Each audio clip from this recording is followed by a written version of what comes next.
On the morning of August 26, 2015, WDBJ reporter 24-year-old Allison Parker and her cameraman 27-year-old Adam Ward visited the Bridgewater Plaza near Smith Mountain Lake in Virginia. Their goal was to do a live interview with the executive director of the local Chamber of Commerce, Vicki Gardner, about an upcoming event at the lake. Things went just as planned initially, with Adam setting up the camera equipment and Allison starting the interview at 6:45 a.m. What none of them knew, however, was that they were about to become the victims of a crazed stalker. Just seconds into the interview, an armed man walked up to the group and opened fire. The live feed cut back to the in-studio reporter, who was just as shocked at what happened as the many viewers watching live. Okay, I'm not sure what happened there. We will, of course, let you know as soon as we find out what those sounds were from. Tragically, by the time first responders arrived, both Allison and Adam had already succumbed to their injuries and passed away.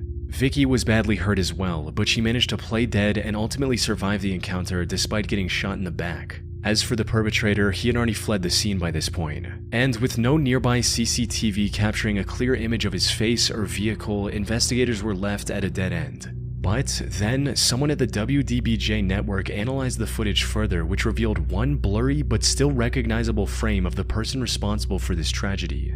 This was 41-year-old Vester Lee Flanagan, a former WDBJ reporter who went by the professional name of Bryce Williams. He'd actually worked with both Allison and Adam in the past, but was fired from his job after higher-ups received several reports of workplace aggression. However, what seemed like a disgruntled ex-employee lashing out at his former colleagues at first turned out to have a far darker backstory to it.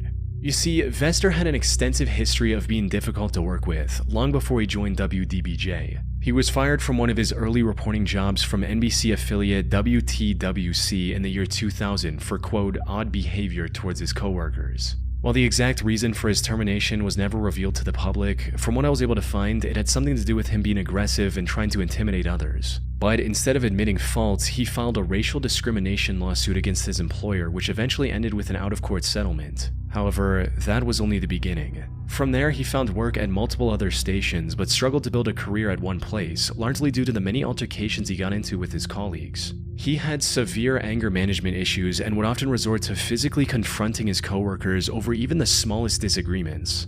He had increasing conflicts with people at the station, especially the floor crew, some of the other reporters, some of the photographers in the field, to the point where he was threatening people, had some physical confrontations with a couple of people, and at one point became such a distraction that we finally had to terminate him.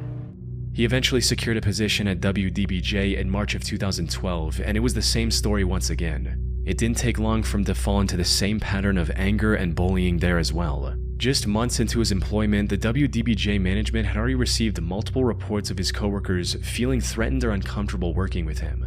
In fact, his behavior at WDBJ was worse than at any of his previous jobs, leading to his termination in January 2013, less than a year after he started. He even had to be escorted out by police when he refused to accept his termination and threatened his superiors with violence. Vester once again tried to play the racial discrimination card and singled out Allison and Adam for the alleged racist behavior. However, a third-party investigation didn't find any evidence of discrimination and his case was thrown out. He likely named them because he knew they were among the coworkers who had filed complaints against him.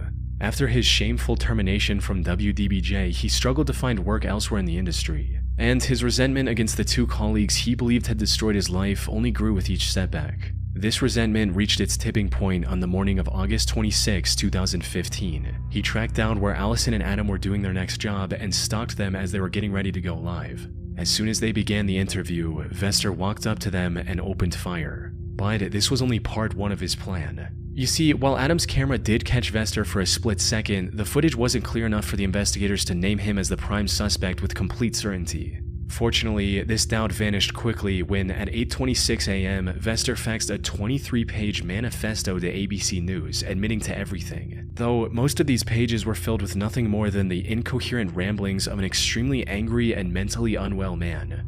In them, he described himself as a human powder keg just waiting to go boom, how he was angry at the world, and mentioned the Charleston church incident as his tipping point.